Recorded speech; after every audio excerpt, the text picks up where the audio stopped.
عید میلاد النبی کے اہتمام میں اس پورے مہینے میں ربیع الاول کے ماہ میں جلسے جلوس کا اہتمام کیا جاتا ہے، جھنڈیاں لگائی جاتی ہیں، لائٹیں لگائی جاتی ہیں، پورے ملک میں جو ہے وہ چراغاں کیا جاتا ہے. اس کو بدعت تصور کرتے ہیں. تو یہ اگر بدعت ہے بھی تو بدعت کی کوئی کیٹیگری ہوگی. اور میں اس میلاد کو باعث برکت، باعث نجات اور ذریعہ بخشش اور مغفرت بھی سمجھتا ہوں. اس کو بدعت مولویوں کے پیٹ کا مسئلہ ہے.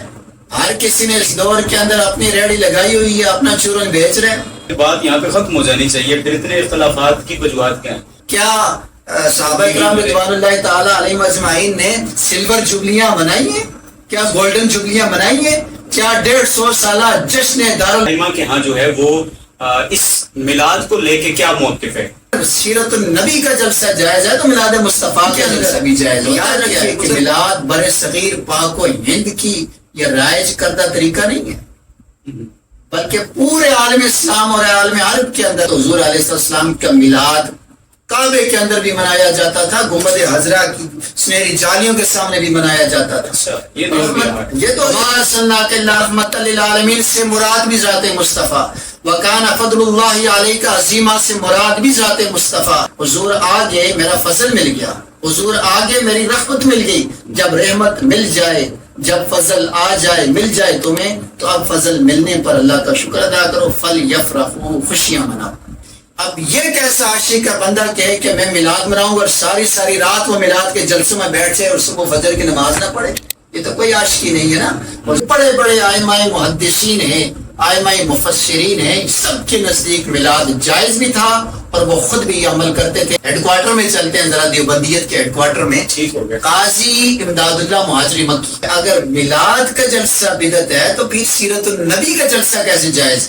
تو مجھے ختم بخاری کے پھر جلسے بھی بتاؤ نا، وہ کیا حضور کے زمانے میں تھے؟ السلام علیکم، ویلکم ٹو پاک فیکٹ. میں ہوں محمد جنید الحق. آج ہمارے ساتھ جو ہے وہ مفتی مولانا عتیق الرحمان صاحب موجود ہیں. ہم انہیں ویلکم کرتے ہیں، سامنے کہتے ہیں السلام علیکم. وعلیکم السلام ورحمۃ اللہ وبرکاتہ. اللہ کے احسان کرم، آپ کی طبیعت ٹھیک ہے؟ الحمدللہ. آج کا ہمارا جو ہے اس پوڈ کاسٹ کا موضوع عید میلاد النبی ہے، اور میلاد النبی کے حوالے سے پہلا سوال ہمارا یہ ہے کہ میلاد النبی یا اس کا یہ جو اہتمام ہمارے ہاں مذہبی حوالے سے کیا جاتا ہے، جلسے جلوس کا، محافل کا اہتمام کیا جاتا ہے، اس کی شرعی حیثیت کیا ہے؟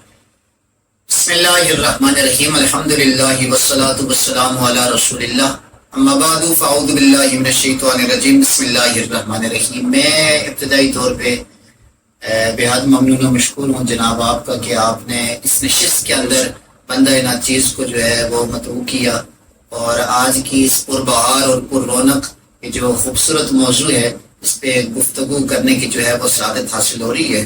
تو اللہ پاک آپ کے اس کاوش کو اپنے دربار کے اندر قبول و منظور فرمائے. آپ نے سوال کیا کہ میلاد النبی صلی اللہ تعالی علیہ وسلم کی شرعی حیثیت کیا ہے. آمینہ کے لال پیکرے حسن و جمال، منبع شرف و کمال، دانائے سبل ختم الرسل، مولائے کل جناب حضرت محمد مصطفیٰ احمد مجتبیٰ صلی اللہ تعالی علیہ وسلم کی ولادت بسعادت پر، آپ کی آمد پر تمام اہل اسلام، تمام مومن حضور علیہ السلام کی آمد پر خوشیوں کا اظہار کرتے ہیں.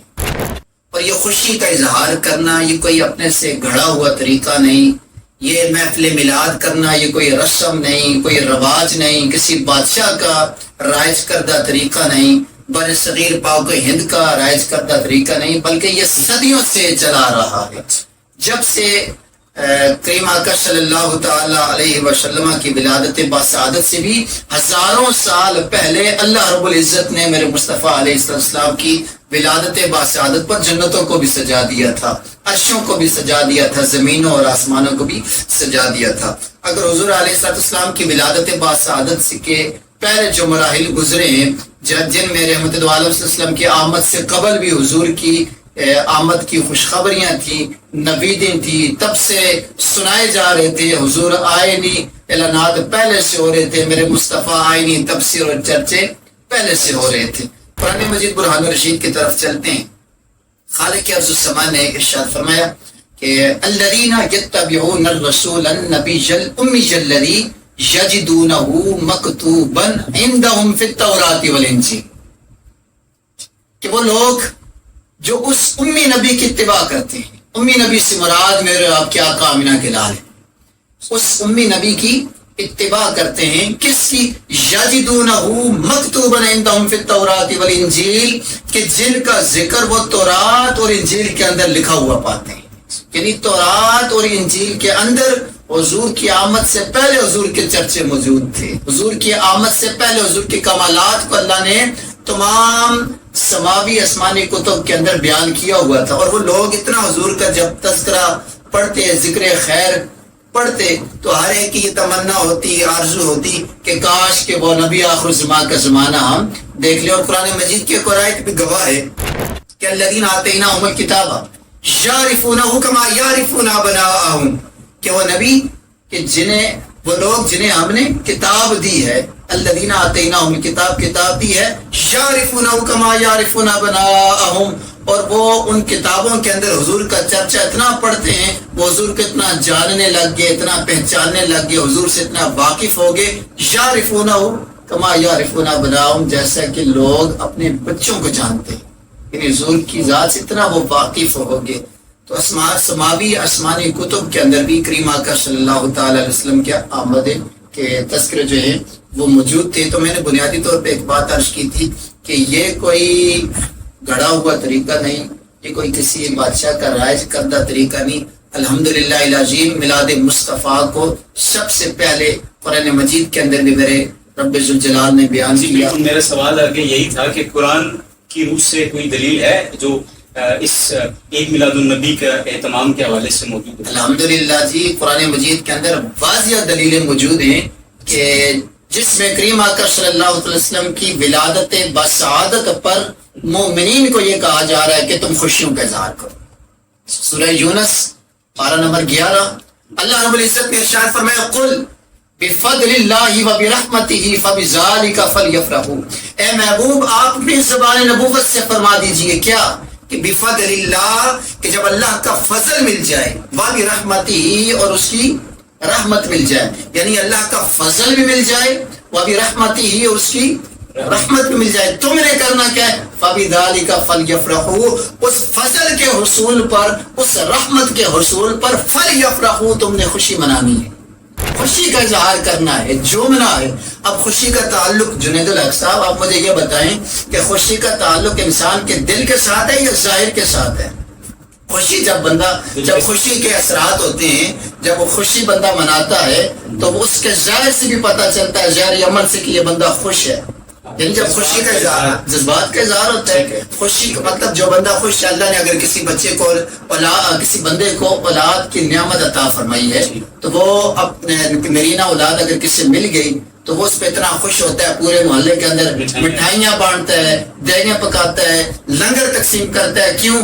کہ یار اللہ نے مجھے اولاد کی نعمت عطا فرمائی ہے، اس لیے میں خوش. یعنی اپنی وہ خوشی کا اظہار کھول کھول کے بیان کرتا ہے. فلیفرحوا کا یہاں پہ یہی حکم ہے کہ منہ تکیے میں دے کر ہم نے خوشی نہیں منانی، بلکہ کھل کر پورے عالم اسلام کے سامنے، عالم کفر کے سامنے ہم نے اپنے نبی کے ساتھ وفا کا اظہار کرنا ہے کہ کیا فضل رب اللہ، اور کیا چاہیے، مل گئے مصطفیٰ، اور کیا چاہیے. یعنی حضور کی آمد کی خوشی پر اللہ نے حکم دیا ہے فلیفرحوا، جب فضل مل جائے. اب فضل کیا ہے؟ قرآن کی طرف چلتے ہیں. وکان فضل اللہ علیک عظیما، اللہ قرآن میں ارشاد فرماتا ہے میرا مصطفیٰ سب سے بڑا فضل ہے. رحمت، وما ارسلناک الا رحمۃ للعالمین سے مراد بھی ذات مصطفیٰ، وکان فضل اللہ علیک عظیما سے مراد بھی ذات مصطفیٰ ہے. یعنی جب حضور مل جائیں، حضور آگے میرا فضل مل گیا، حضور آگے میری رحمت مل گئی. جب رحمت مل جائے، جب فضل آ جائے، مل جائے تمہیں، تو اب فضل ملنے پر اللہ کا شکر ادا کرو. فلیفرحوا، خوشیاں مناؤ. اچھا، اگلا جو جملہ ہے، یہاں تک تو تعلق تو خوشی کے ساتھ. اب اگلا جو جملہ ہے وہ خیر مما یجمعون، فرمایا کہ اب میلاد مصطفیٰ پہ خرچ کرنے کا حکم بھی ہے. یہاں پہ خرچے کا حکم ہے. فرمایا کہ تمہارا میلاد مصطفیٰ پہ خرچ کرنا یہ تمہارا جو ہے زیادہ بہتر ہے. کس سے؟ اس مال سے جو مال تم جمع کر کے رکھتے ہو. یعنی جو مال تم نے جمع کیا ہے اس سے زیادہ بہتر وہ مال ہے جو تم میلاد مصطفیٰ پہ خرچ کرتے ہو. جو میلاد یعنی دیگیں پکا کر، چراغاں کر کے، اپنے اپنے جذبات ہوتے ہیں، اپنے اپنا طریقہ ہے، اپنے اپنے اتوار ہیں. تو جس کا جو طریقہ بھی ہے. تو اگر حدیث مبارکہ کی جانب بھی اگر میں چلوں تو یہ تو اللہ رب العزت نے قرآن مجید کے اندر ایک نہیں اور آیات بھی مقدسہ بھی بے شمار ہیں. دیکھیے یا ایھا الناس قد جاءکم برہان من ربکم وانزلنا الیکم نورا مبینا. تمام مفسرین اس بات پہ اتفاق کرتے ہیں کہ یہاں برہان سے مراد میرے اور آپ کے آقا ہے، اور یہاں نور مبین سے مراد قرآن مجید قرآن الرشید ہے. قد جاءکم من اللہ نور و کتاب مبین، یہ آیت بھی میلاد مصطفیٰ کو بیان کر رہی ہے. لا اقسم بهذا البلد وانت حل بهذا البلد ووالد وما ولد، یہ بھی میلاد مصطفیٰ کا تذکرہ ہو رہا ہے. اللہ رب العزت نے قرآن مجید کے اندر بے شمار جگہ پر میرے اور آپ کے آقا امام الانبیاء صلی اللہ علیہ وسلم کی ولادت بسعادت کا تذکرہ کیا.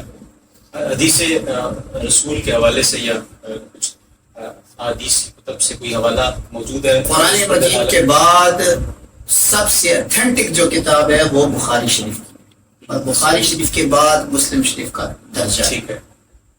کتب حدیث کے اندر بھی صحیح حدیث مبارکہ میں رحمت دو عالم امام الانبیاء صلی اللہ تعالی علیہ وسلم کی ولادت بسعادت کے حوالہ سے صحابہ نے جو خوشی منائی، یا صحابہ اکرام رضوان اللہ تعالی علیہم اجمعین نے حضور صلی اللہ علیہ وسلم کی آمد پر جو میلاد کا اہتمام کیا، حضور کے خصائص بیان کر کے، حضور کے کمالات بیان کر کے، حضور کے معجزات بیان کر کے، وہ حدیث مبارکہ کے اندر موجود ہیں. مسلم شریف کی ایک روایت کو میں یہاں پہ کوٹ کرتا ہوں. کریم آقا علیہ السلام اپنے کاشانہ نبوت کے اندر موجود تھے، اور صحابہ اکرام رضوان اللہ تعالی علیہم مسجد نبوی کے اندر جلوہ فرما تھے، وہاں پہ موجود تھے. کیا یہ سہانا منظر ہوگا، اور حضور علیہ السلام کی دید کے لیے حضور کے انتظار میں بیٹھے تھے کہ کب چہرہ بدوہا کی ہمیں زیارت ہو جائے گی، ہماری عید ہو جائے گی. تو اتنے میں حضور کا شانہ نبوت سے نکلے، حجرہ عائشہ کا پردہ سرکا.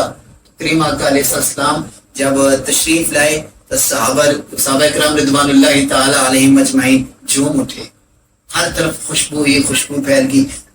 جب صحابہ وہاں پہ بیٹھے تھے تو آپس میں گفتگو کر رہے تھے، آپس میں کلام کر رہے تھے.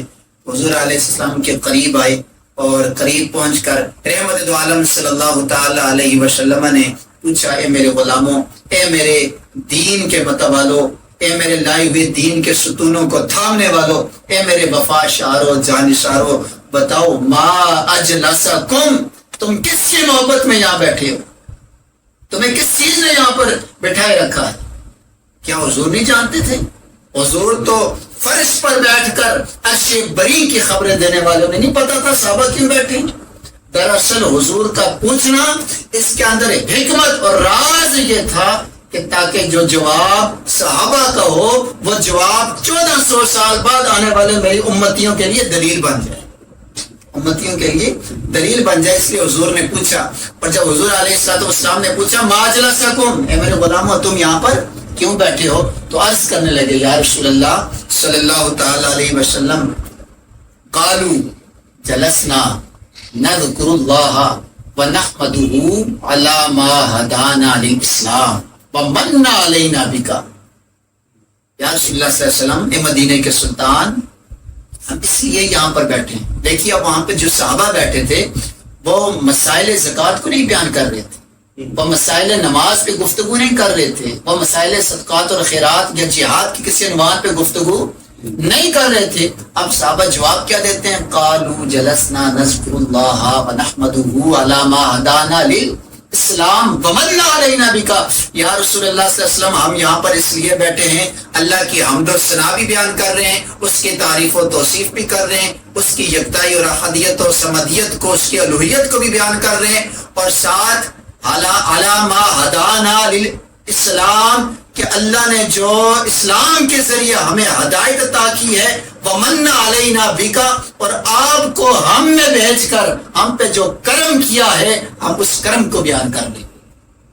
یعنی یہاں پہ اللہ نے ہمیں دین اور اسلام کی وجہ سے ہمیں جو ہدایت عطا کی ہے، ومن علینا بکا، اور آپ کو ہم میں بھیج کر ہم پہ جو کرم کیا ہے اس کرم نوازیوں پہ ہم آپس میں ماوے گفتگو میں کلام کر رہے تھے. اب رحمت دو عالم صلی اللہ تعالی علیہ وسلم آپ مسکرائے. رحمت دو عالم صلی اللہ فرمایا، میرے غلاموں تم قسم اٹھا کر کہہ سکتے ہو کہ تمہارا یہی مقصد تھا، تم حلف دے سکتے ہو عہد دے سکتے ہو کہ تمہارا اور کوئی مقصد نہیں تھا، صرف اسی مقصد کے لیے بیٹھے تھے؟ صحابہ عرض کرتے واللہ جلسنا، یا رسول اللہ صلی اللہ علیہ وسلم رب کی عزت کی قسم ہے ہمارا کوئی اور دنیاوی مقصد نہیں تھا، ہمارا صرف یہی مقصد تھا، ہم اس لیے بیٹھے۔ اب حضور علیہ السلام فرمایا اے میرے غلاموں، میں نے کسی شک کی بنیاد پر آپ سے پسند نہیں اٹھوائی، مجھے کوئی شک نہیں تھا تمہاری نیت کے اندر، تمہارے اخلاص کے اندر، بلکہ تمہارے لیے میرے پاس اللہ کا انعام تھا۔ جو میں تمہیں دینا چاہ رہا تھا وہ یہ تھا کہ تم مسجد نبوی میں بیٹھے تھے، میں کاشانہ نبوت میں تھا، رب نے عرش اعظم کے مالک نے تمہیں بھی دیکھا، مجھے بھی دیکھا، اور اتنی ادا پسند آئی، رب نے جبریل امین کو بھیج دیا، جبریل امین کو بھیجا اور بھیج کے فرمایا یا رسول اللہ اپنے غلاموں کو یہ خبر اور یہ نوید سنا دیجئے کہ تم فرش پہ بیٹھ کر میرے حبیب کا ذکر کر رہے ہو، حضور کی آمد کا تذکرہ کر رہے ہو، عرشوں کا مالک عرشوں پہ بیٹھ کر ملائکہ کی مجلس کے اندر تمہاری صدا پر فخر اور ناز کر رہا ہے۔ دیکھیے کہ حدیث مقدسہ سے یہ ثابت ہوا کہ صحابہ اکرام رضوان اللہ تعالیٰ علیہم اجمعین نے حضور کی ولادت کا ذکر کیا۔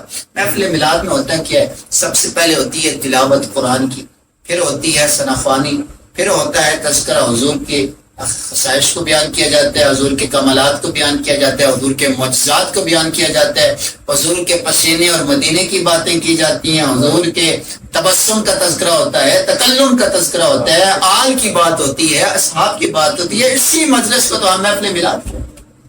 ٹھیک ہو گیا، بڑا زبردست دلائل سے جواب آ گیا۔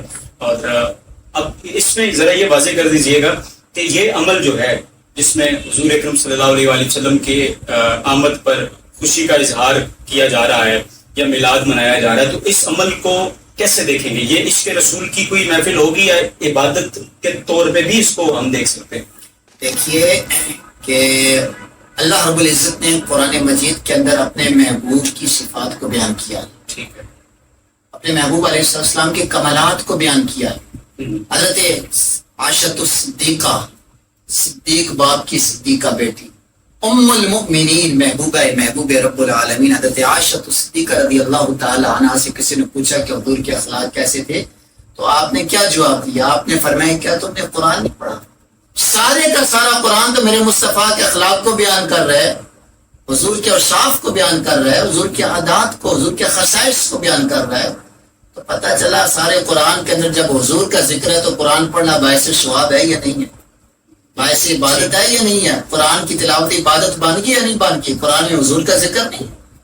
جب حضرت عائشہ صدیقہ فرما رہی ہیں کہ سارے کا سارا قرآن حضور کے اخلاق حمیدہ کو تذکرہ کر رہا ہے، یہ عبادت کے درشمار ہے۔ اچھا، یہ بتا دیجئے گا کہ جو ائمہ اہل سنت ہیں، امام ابو حنیفہ ہیں، امام شافعی ہیں، امام احمد بن حنبل ہیں، ان ائمہ کے ہاں جو ہے وہ اس میلاد کو لے کے کیا موقف ہے؟ دیکھیے کہ بنیادی طور پر یہ نقطۂ نظر اس کو جاننا بڑا ضروری ہے۔ میں یہاں پہ قرآن مجید کی ایک آیت مقدسہ اس کو ٹچ لوں گا۔ ربنا انزل علینا مائدۃ من السماء تکون لنا عیدا لاولنا وآخرنا وآیۃ منک وارزقنا وانت خیر الرازقین۔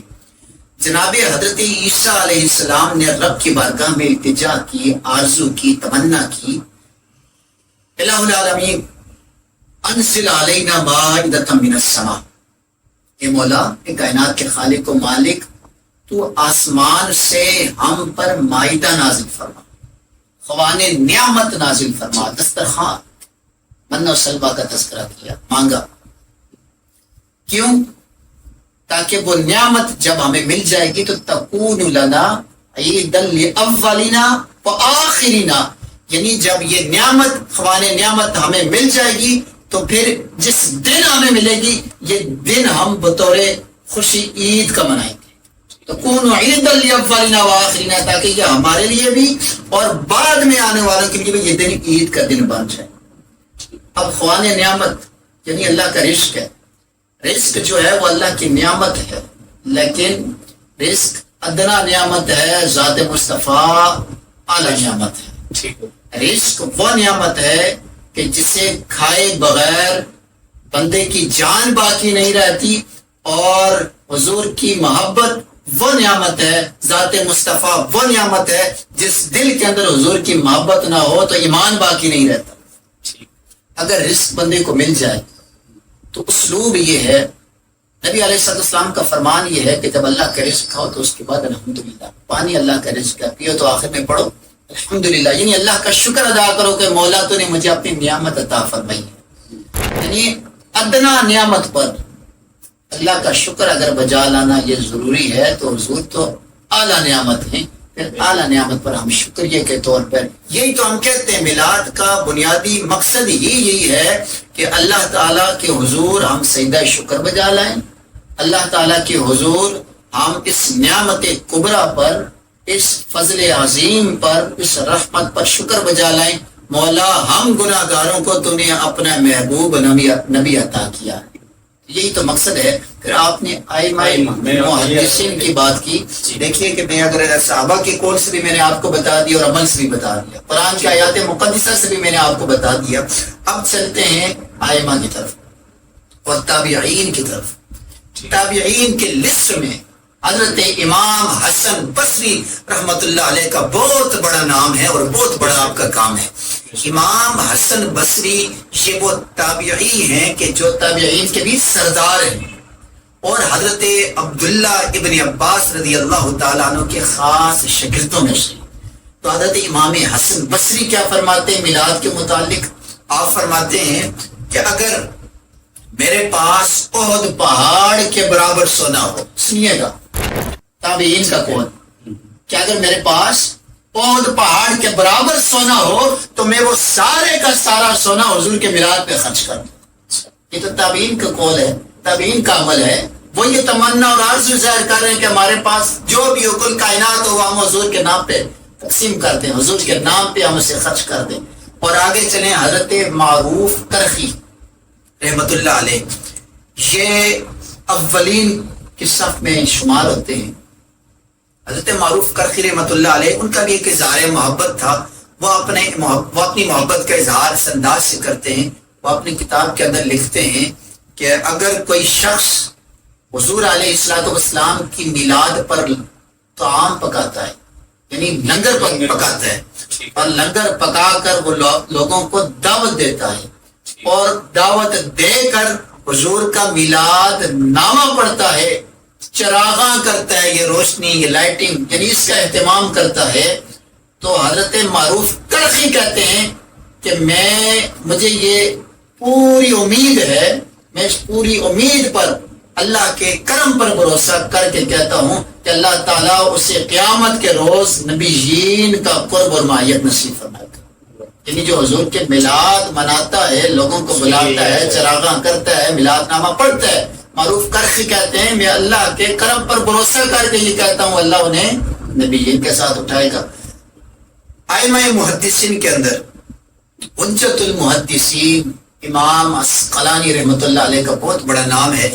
آپ کے دور کے اندر، زمانے کے اندر کسی نے سوال کیا کہ حضور آپ بتائیں کہ یہ میلاد مصطفیٰ منانا یا میلاد مصطفیٰ کا اہتمام کرنا یہ جائز ہے یا ناجائز ہے؟ تو وقت کا بہت بڑا امام حجت المحدثین امام عسقلانی رحمت اللہ علیہ فرماتے ہیں، ان سے فتویٰ پوچھا گیا تو آپ نے جواب دیا کہ کتب حدیث کے اندر جب میلاد ثابت ہو گیا تو پھر اس کے منانے میں کیا حرج ہے، وہ کیسے ناجائز ہو سکتا ہے، یہ تو جائز عمل ہے. اس کے بعد آپ چلیے امام قسطلانی رحمت اللہ علیہ، امام فخر الدین رازی، امام زرقانی، امام بدر الدین عینی، یہ بڑے بڑے ائمہ محدثین ہیں، ائمہ مفسرین ہیں. سب کے نزدیک میلاد جائز بھی تھا اور وہ خود بھی یہ عمل کرتے تھے. اگر میں تھوڑا سا اور اوپر جاؤں نا، حضرت قاضی امداد اللہ مہاجر مکی رحمت اللہ علیہ، یہ دیوبندیوں کا ہیڈ کوارٹر ہے، آپ یہ سمجھ لیجئے. میں اسی طرف آ رہا تھا کہ کیا یہ ائمہ جن کے آپ نے نام لیے یہ دوسرے مسالک کے یہ سارے مسالک والے، چاہے وہ اہل حدیث مکتبہ فکر ہو یا دیوبندی مکتبہ فکر ہو یا بریلوی مکتبہ فکر ہو، ان سارے ائمہ کو اپنا پیر مانتے ہیں، اپنا امام مانتے ہیں، سب ان کے پیچھے چلتے ہیں، سب ان کے پیچھے چلتے ہیں. اور یہاں پہ بالخصوص میں ذکر کر رہا ہوں، ہیڈ کوارٹر میں چلتے ہیں ذرا، دیوبندیت کے ہیڈ کوارٹر میں. ٹھیک ہو گیا. قاضی امداد اللہ مہاجری مکی، بہت بڑا نام ہے. اور یہ مولانا قاسم نانوتوی، میں بڑے ادب سے نام لے رہا ہوں، دیکھیے پھر بھی لوگ ہم پہ اعتراض کرتے ہیں. نہیں ظاہر ہے مذہبی بڑے ادب شخصیات سے تو ہیں، ہمارے ادب و لیکن احترام کا سلسلہ تو باہر رہنا چاہیے. بالکل ایسے ہی ہے. ادب و احترام کو ملوز خاطر رکھتے ہوئے ادب کے دائرے میں رہ کر اگر بندہ جلیل سے بات کرے تو میرا خیال ہے اس میں کوئی حرج نہیں ہے، نہ یہ بات کسی کو میرا خیال ہے چبھنی چاہیے. قاضی امداد اللہ مہاجری مکی رحمۃ اللہ علیہ دیوبندی مکتب فکر بھی نہیں مانتے، اہل حدیث بھی انہیں اپنا پیر و مرشد مانتے ہیں. کیوں؟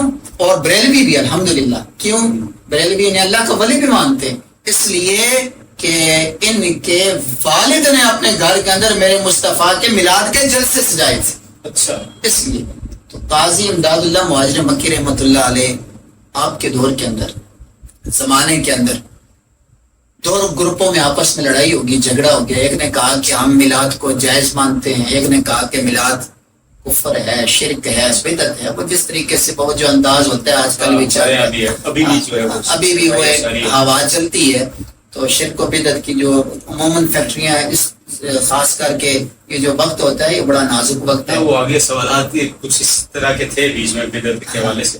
تو میں یہ عرض کر رہا ہوں کہ قاضی امداد اللہ مہاجری مکی رحمۃ اللہ علیہ آپ کے دور کے اندر جب دو گروپوں کا آپس میں جھگڑا ہوا اور میلاد پر ہوا، موضوع میلاد تھا، عنوان میلاد تھا، ٹاپک میلاد تھا. ایک نے کہا کہ ہم میلاد کو جائز سمجھتے ہیں اور دوسروں نے کہا کہ میلاد جائز نہیں ہے، بدعت ہے، شرک ہے، حضور کے زمانے میں نہیں تھا. آپ کے پاس سوال آیا، حضور آپ بتائیں کہ جائز ہے یا ناجائز ہے؟ تو قاضی امداد اللہ مہاجری مکی مولانا اشرف علی تھانوی صاحب کے پیر و مرشد، مولانا اشرف علی تھانوی صاحب قاضی صاحب کے خلفاء میں سے ہیں. اچھا. قاسم نانوتوی صاحب قاضی صاحب کے خلفاء کے اندر شمار ہوتے ہیں. تو آپ نے فرمایا کہ مجھے سمجھ نہیں آتی لوگ میلاد کے حوالے سے اتنے پرتشدد کیوں ہو جاتے ہیں، اتنی وہ شدت کا اہتمام کیوں کرتے ہیں میلاد کے حوالے سے. اپنا لکھا کہ میں ہر سال میلاد مناتا بھی ہوں اور میلاد کے موقع پر میں حضور کا ذکر خیر کر کے لطف اندوز بھی ہوتا ہوں، اور میں اس میلاد کو باعث برکت، باعث نجات اور ذریعہ بخشش و مغفرت بھی سمجھتا ہوں. تو یہ پھر بات یہاں پہ ختم ہو جانی چاہیے. پھر اتنے اختلافات کی وجوہات کیا ہیں اس موضوع کو لے کے کہ عید میلاد النبی جو ہے وہ اب تک اس کو بدعت مولویوں کے پیٹ کا مسئلہ ہے. ہر کسی نے اس دور کے اندر اپنی ریڑھی لگائی ہوئی ہے، اپنا چورن بیچ رہے ہیں، یہ پیٹ کا مسئلہ ہے. اچھا. دیکھیے کہ میلاد پورے عالم اسلام کے اندر، پورے اہل عالم کے اندر، یاد رکھیے کہ میلاد بر صغیر پاک و ہند کی یہ رائج کردہ طریقہ نہیں ہے، بلکہ پورے عالم اسلام اور عالم عرب کے اندر آپ آج سے 40 سال یا 50 سال پیچھے چلے جائیں کہ جب عرب کے اندر سلطنت عثمانیہ تھی تو اس وقت حضور علیہ السلام کا میلاد کعبے کے اندر بھی منایا جاتا تھا، گنبد خضرا کی سنہری جالیوں کے سامنے بھی منایا جاتا تھا. اچھا. یہ دور بھی رہا ہے. درود اسلام کے نذرانے پیش کیے جاتے تھے، اہتمام انصرام ہوتا تھا، چراغاں ہوتا تھا. حضور کی ولادت کے موقع پر کریم آقا علیہ السلام کے بارگاہ میں بادب حضور کے بارگاہ کے اندر درود اسلام کے نذرانے پیش کیے جاتے تھے. اور اس وقت جو پورے عالم اسلام کی بات کر رہا ہوں، پورے عالم اسلام کے اندر اس وقت جو میلاد کے حوالے سے جو اختلافات رکھتے ہیں تو ان کی حیثیت کیا ہے؟ ان کی حیثیت اس وقت پورے عالم اسلام کے آگے وہ ہے کہ جو آٹے میں نمک کے برابر ان کی حیثیت ہے. سمندر کے سامنے جو حیثیت ایک تالاب کی ہوتی ہے وہ حیثیت ان کی بالکل ایک محدود سی، جس کو آپ کہہ لیجیے طبقہ ہے، خاص طبقہ ہے، محدود سے ہے. اور الحمدللہ محبت اہل عشق صدیوں سے ہمارا یہ طریقہ رہا، اسلاف کا بھی، تابعین کا بھی، ائمہ مجتہدین کا بھی، محدثین و مفسرین کا بھی، صحابہ کا بھی، اور اللہ کے نبی نے خود بھی اپنے کو دیکھیے نا. حضرت قتادہ رضی اللہ تعالیٰ عنہ حدیث سے مبارکہ ہے، آپ فرماتے ہیں کہ رسول اکرم صلی اللہ علیہ وسلم سے سوال کیا گیا اس لیے کہ حضور اکثر پیر کے دن کا روزہ رکھا کرتے تھے. پیر کے دن حضور علیہ السلام روزہ رکھا کرتے تھے. تو حضرت قتادہ رضی اللہ تعالی عنہ فرماتے ہیں کہ لوگوں نے سوال کیا، صحابہ میں سے کسی نے پوچھ لیا یا رسول اللہ کیا وجہ ہے، کیا ریزن ہے، کیا سبب ہے؟ تو رحمت دو عالم صلی اللہ علیہ وسلم نے فرمایا یوم فیہ ولدت، فرمایا کہ اس دن میں پیدا ہوا ہوں اور یہی وہ دن ہے کہ جس دن مجھ پر وحی کا آغاز ہوا ہے، میں اس شکرانے کے طور پر، اپنی ولادت کے شکرانے کے طور پر رب کے حضور روزے میں رہتا ہوں۔ یعنی سب سے پہلے تو حضور نے میلاد خود منایا اپنے قول سے، اپنے عمل سے۔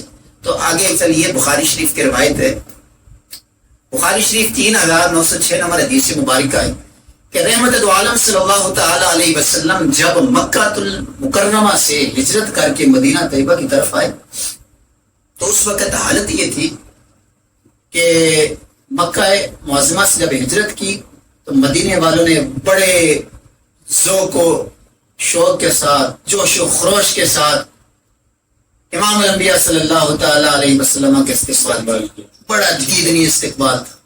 حضور علیہ السلام ایک جلوس کی شکل میں آئے، صحابہ کرام ہمراہ تھے، سینکڑوں صحابہ کرام رضوان اللہ تعالی علیہ مجمع حضور کے ساتھ تھے، اور امام بخاری کی حدیث ہے، حدیث نمبر 3906 ہے کہ حضور کے آگے، اس جلوس کے آگے ایک صحابی ایسے بھی ہیں جنہیں کوئی جھنڈا نہ ملا تو انہوں نے اپنا امامہ مبارک اتارا اور نیزے پہ چڑھا کر اسے بطور جھنڈا بلند کر لیا۔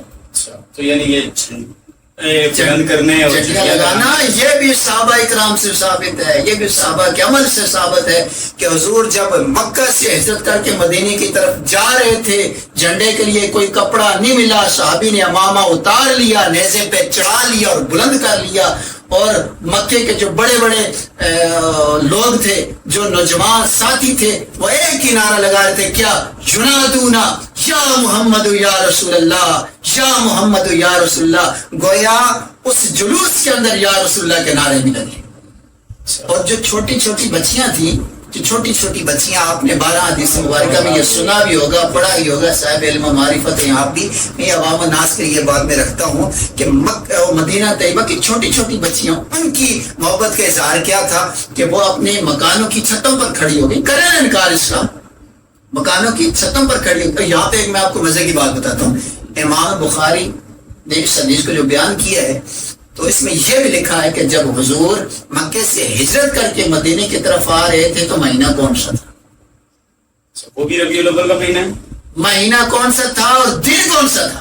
بخاری نے لکھا ہے، بخاری نے کوٹ کیا ہے، یہ وہ بخاری جسے پڑھ کے بخار آ جاتا ہے، اترتا بھی نہیں ہے۔ امام بخاری نے لکھا ہے کہ مہینہ ربیع الاول کا تھا، دن پیر کا تھا، پیر کا دن تھا، اور اس بات میں کسی کو کوئی اختلاف نہیں، چاہے کوئی دیوبندی ہے، چاہے کوئی اہل حدیث ہے، کوئی سنی ہے، کہ حضور کی ولادت کا جو دن ہے وہ پیر ہی کا دن ہے۔ تاریخ کے اندر اختلافات لازماً موجود ہیں، لیکن وہ بھی میں آپ کو بتاتا چلوں کہ یہاں پہ پوری امت کے اجماع ہے، ٹھیک ہے، اجماعی عقیدہ یہ ہے کہ حضور کی ولادت 12 ربیع الاول کو ہوئی۔ خود دیوبندیوں کے پیر و مرشد مولانا اشرف علی تھانوی صاحب یہ لکھتے ہیں اپنی کتاب کے اندر کہ حضور کی ولادت 12 ربیع الاول ہے اور حضور کی وفات 9 ربیع الاول ہے، وفات 9 ربیع الاول ہے اور ولادت 12 ربیع الاول شریف ہے۔ تو میں وہ عرض کر رہا تھا، وہ چھوٹی چھوٹی بچیاں جب وہ مکانوں کی چھتوں پر کھڑی ہو گئی اور کھڑی ہو کر انہوں نے اپنے ہاتھوں میں دف لے لیے، دف بجا بجا کر وہ کہہ رہی تھی، جب حضور کا چہرہ انور دیکھا نا انہوں نے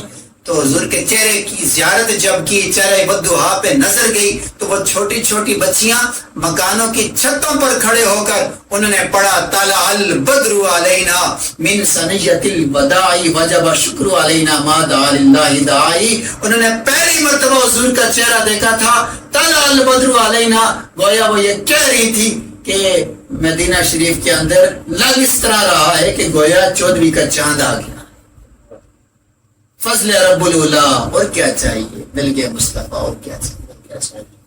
اچھا، یہ آپ نے اس کو جو ہے وہ واضح کیا، اپنے جو ہے وہ حوالہ بھی دیا ہے۔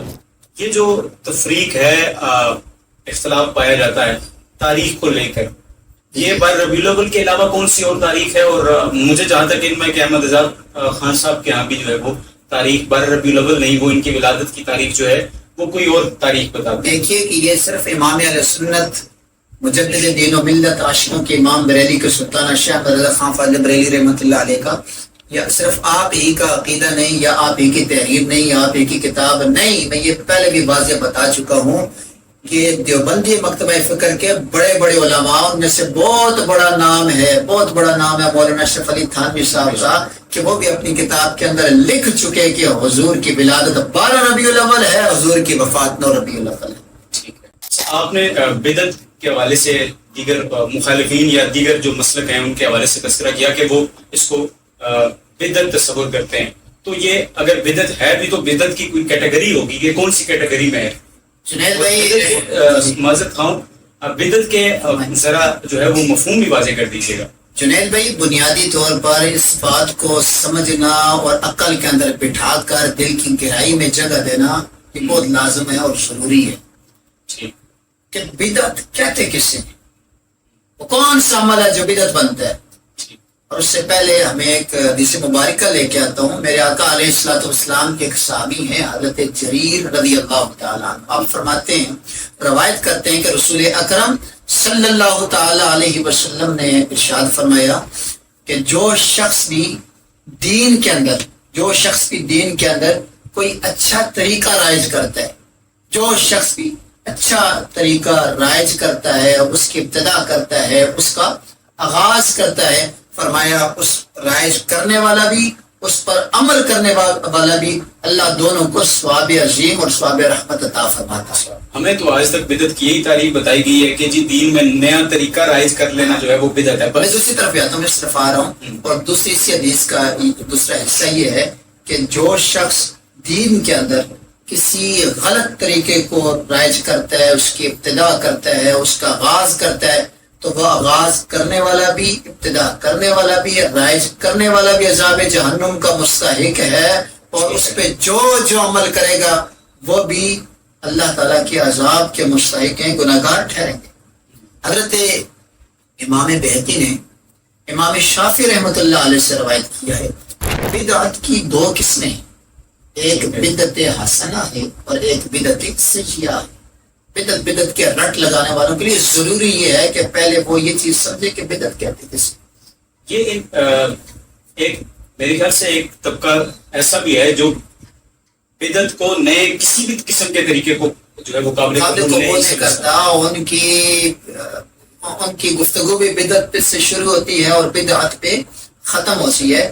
اگر ایسی بات کریں گے تو پھر میں یہ کہنے میں بالکل حق بجانب ہوں کہ اگر میلاد کا جلسہ بدعت ہے تو پھر سیرت النبی کا جلسہ کیسے جائز ہے؟ اگر میلاد مصطفیٰ کا جلسہ بدعت ہے، حضور کے زمانے میں نہیں تھا، بقول ان کے صحابہ کے زمانے میں نہیں تھا، تابعین کے زمانے میں نہیں تھا، تو مجھے ختم بخاری کے پھر جلسے بھی بتاؤ نا، وہ کیا حضور کے زمانے میں تھے؟ کیا افتتاح اسباق حضور صاحب کے زمانے میں تھے؟ کیا افتتاح بخاری حضور کے زمانے میں تھی؟ کیا صحابہ کرام رضوان اللہ تعالی علیہم اجمعین نے سلور جبلیاں منائی ہیں؟ کیا گولڈن جبلیاں منائی ہیں؟ کیا 150 سالہ جشن دارالعلوم دیوبند کیا ہے؟ وہاں پہ تمہارے کروڑوں اور اربوں روپے جو لگتے ہیں، کیا وہ ریاکاری نہیں ہے؟ کیا وہ دکھلاوا نہیں ہے؟ کیا وہ جائز ہے؟ اگر سیرت النبی کا جلسہ جائز ہے تو میلاد مصطفیٰ کا جلسہ بھی جائز ہوتا ہے. کیا ہے؟ ادھر بھی تلاوت، ادھر بھی تلاوت، ادھر بھی نعت، ادھر بھی نعت، ادھر بھی حضور کے کمالات کو، حضور کے معجزات کو، حضور کے خصائص کو، حضور کی سیرت و صورت کو بیان کیا جاتا ہے. پر میلاد میں بھی میرے مصطفیٰ کی سیرت و صورت کا ذکر ہوتا ہے، حضور کے معجزات اور کمالات کا تذکرہ ہے. لیکن یہاں پہ معترضین کا ایک اعتراض جو ہے وہ یہ ہوتا ہے کہ یہ جو ہمارے یہاں رسومات جنم لے چکی ہیں، ڈھول باجے کی وہ عجیب و غریب قسم کی رسومات اس کے علاوہ بھی ہیں جو اسی میلاد کے جلوس میں ہمیں دکھتی بھی ہیں. گزشتہ کچھ عرصے سے یہ بہت زیادہ ہو گیا ہے. ان پر کیا آپ کو؟ دیکھیں، میں یہاں پر کسی کو ڈیفینڈ نہیں کر رہا، میں بالکل ببانگ دول الحمدللہ میں اپنا مسلک کھل کے بیان کروں گا، اور جو خرافات مسلک اہل سنت بریلوی مکتبہ فکر کے اندر پائی جا رہی ہیں، میں ان سے لا تعلقی کا اظہار کرتا ہوں. میں یہاں پہ نمائندہ بن کے بیٹھا ہوں. ٹھیک ہے. میلاد کے جلوس کے اندر عورتوں کا اختلاط ناجائز اور حرام. میلاد کے جلوس کے اندر پٹاخے حرام ناجائز.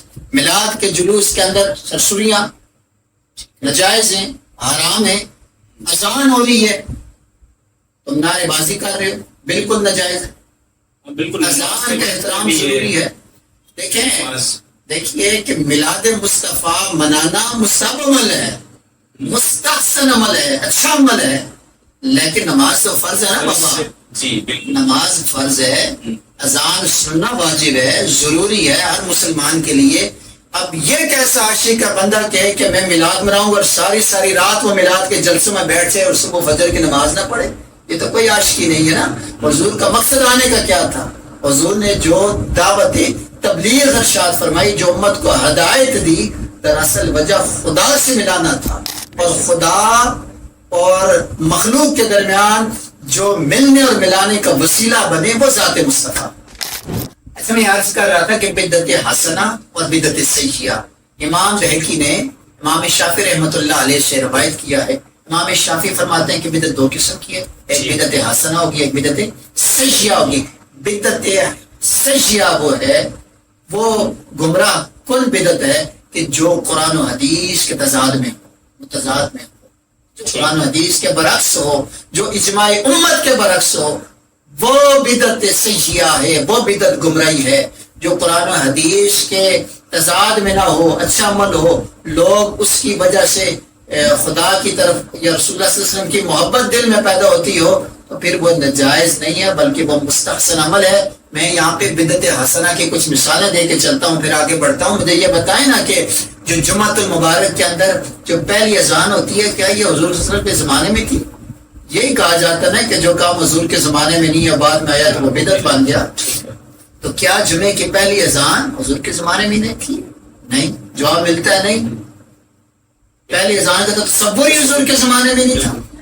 اب آگے چلیے، جو ہم رمضان المبارک میں نماز تراویح، صلاۃ التراویح کی جو نماز باجماعت ادا کرتے ہیں، کیا یہ باجماعت نماز تراویح پڑھنا کیا یہ حضور کے زمانے میں تھا؟ جواب ملتا ہے نہیں. یہ تو سید العرب والعجم، امام المتقین، خلیفۃ المسلمین، امیر المومنین، یہ تو حضرت سیدنا فاروق اعظم رضی اللہ تعالیٰ نے اس کو رائج کیا ہے. لیکن طریقہ اچھا ہے، مستحسن عمل ہے، کہ بدعت حسنہ ہے، ہم نے اس کو قبول کیا، سارے اس کو قبول کرتے ہیں. تو صرف بدعت کا فتویٰ صرف میلاد پہ یاد آتا ہے، باقی کسی اور کام میں بدعت کا فتویٰ نہیں یاد آتا. تو آگے چلیے، دیکھیے میلاد منانا جو کہتے ہیں نا شرک ہے، بدعت ہے، طرح طرح کے فتوے جاری کرتے ہیں. میں یہاں پہ ایک حوالہ اور دیتا ہوں میلاد شریف کے حوالے سے. عبد الوہاب نجدی، بہت بڑا نام ہے، عبداللہ بن عبد الوہاب نجدی، یہ اس کا بیٹا ہے.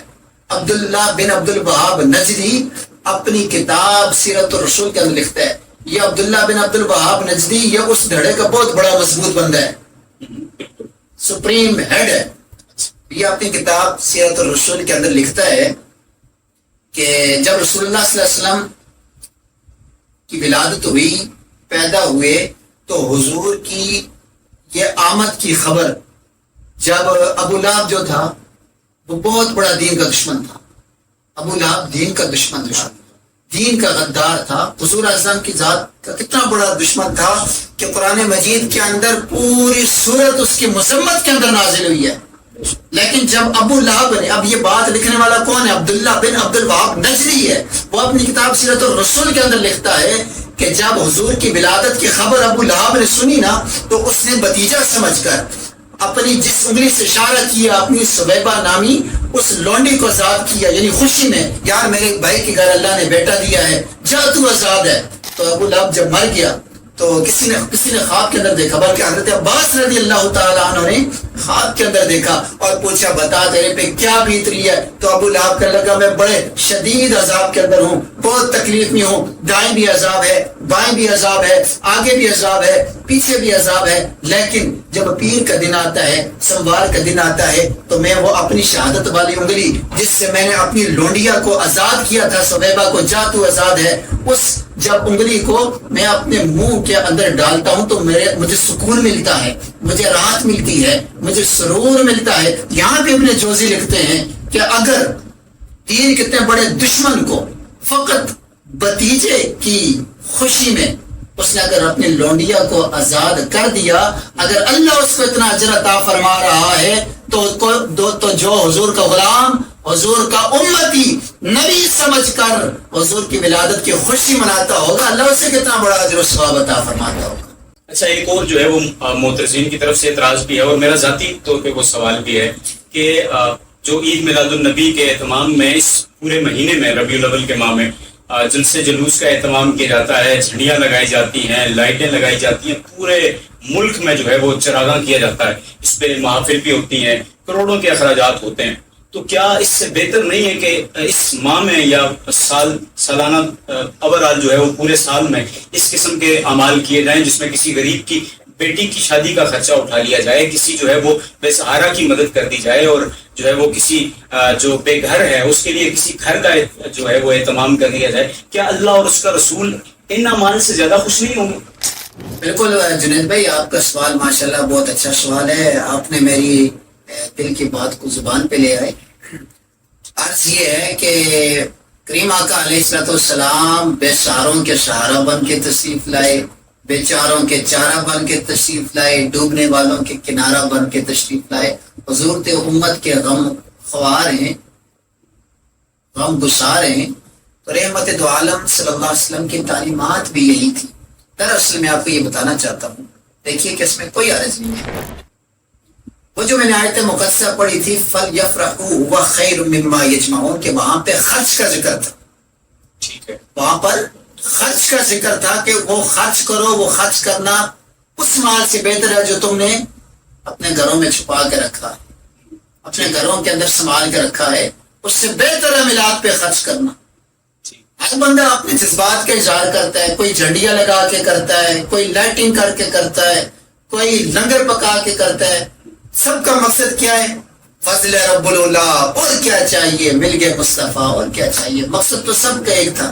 لیکن آپ نے بالکل بہت اچھا سوال کیا، دیکھیے کہ یہ بھی وقت کی ضرورت بھی ہے اور ایسا ہونا بھی چاہیے، اور بلکہ میں بہت بڑی مثال دیتا ہوں، حضور شیخ الاسلام والمسلمین، میں نے کل ہی دیکھا اور میرا دل جو ہے بڑا خوش ہوا، حضرت شیخ الاسلام پروفیسر ڈاکٹر طاہر القادری صاحب، آپ ہر سال عالمی میلاد کانفرنس کرتے ہیں مینار پاکستان میں، بالکل، اور کروڑوں کا خرچہ ہوتا ہے، اندرون اور بیرون ممالک سے وہاں پہ مہمان آتے ہیں، بہت بڑا لاکھوں کا اجتماع ہوتا ہے وہاں پر، کروڑوں کے اخراجات ہیں وہاں پر۔ اور کل مولانا شیخ الاسلام ڈاکٹر پروفیسر طاہر القادری صاحب کی طرف سے یہ اعلان ہوا اور یہ لائے عمل جاری ہوا کہ اس سال ہم اپنی میلاد کی محفل کو محدود کریں گے، میلاد کے جلسے کو، میلاد کانفرنس کو محدود کر کے یہ جو کروڑوں کا خرچہ ہم میلاد اس عالمی کانفرنس پہ کرتے ہیں، یہ سارا خرچہ ہم اٹھا کر سیلاب متاثرین کی مدد کریں گے۔ کتنا بڑا عمل ہے، کتنی خوبصورت بات ہے۔ یہ ہم لوگوں کو سوچنا چاہیے۔ دیکھو میرے استاد محترم حضور شیخ الحدیث و تفسیر حضور مسلم احمد، بہت بڑا نام ہے، اللہ تعالیٰ کی بہت بڑی نعمت ہے، میں سمجھتا ہوں اس پاکستان میں۔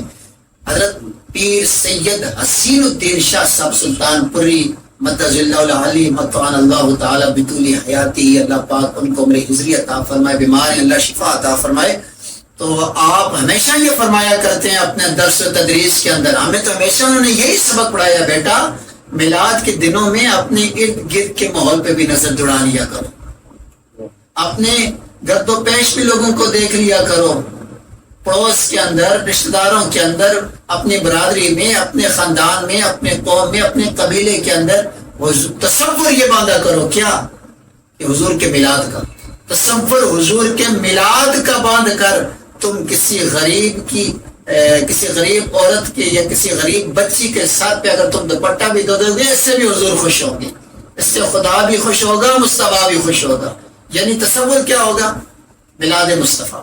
تصور کیا ہوگا کہ میں حضور کی آمد کی خوشی میں، حضور کی ولادت کی خوشی میں یہ جو میں کر رہا ہوں، فقط مقصد اور ریزن یہ ہے کہ حضور کو خوش کروں۔ تصور یہ باندھا جائے کہ حضور کی ولادت کی خوشی کو سامنے رکھتے ہوئے غریبوں کے ساتھ اگر تعاون کیا جائے، مالی جانی جس حوالے سے بھی کیا جائے، اس سے خدا بھی راضی ہوتا ہے اور مدینے والا مصطفیٰ بھی راضی ہوتا ہے۔ اور پھر ساتھ میں یہ بھی ایڈ کروں گا کہ ان دنوں میں جو حالات و واقعات چل رہے ہیں، بالکل حالیہ طور پہ ہمارے پورے ملک پاکستان کے اندر، خیبر سے لے کے کراچی تک، اس وقت ملک بڑی گہما گہمی کی صورت میں ہے، بڑے مشکل حالات میں ہے، مشائق و علام کے اندر ہے۔ تو دعا بھی فرمائیں اللہ پاک ہمارے ملک کو بھی سلامت رکھے، ملک کی باسیوں کی بھی خیر فرمائے۔ تو ہماری توجہ جو ہے وہ سیلاب متاثرین کی طرف بھی ہونی چاہیے، تاکہ اس طریقے سے ہم اس بار اپنی محبت کا اظہار کریں، اس طریقے سے ہم میلاد منائیں کہ ہم سیلاب متاثرین کے خیموں میں جا کر ان تک لنگر پکا کر پہنچائیں کہ یہ حضور کے میلاد کا لنگر ہے۔ اسی خوبصورت بات پہ جو ہے وہ ہم آج کے اس انٹرویو کا اس پوڈ کاسٹ کا اختتام کرتے ہیں۔ بہت مشکور ہوں میں آپ کا مفتی مولانا عتیق الرحمان صاحب کا کہ آپ تشریف لائے اور آپ کے توسط سے جو ہے وہ بہت سے سوالات اور بہت ساری جو ہے وہ الجھی ہوئی گتھیاں جو ہے وہ سلجھ گئی۔ اگلے کسی پوڈ کاسٹ تک جو ہے وہ ہمارے ساتھ جڑے رہیے۔ اللہ حافظ۔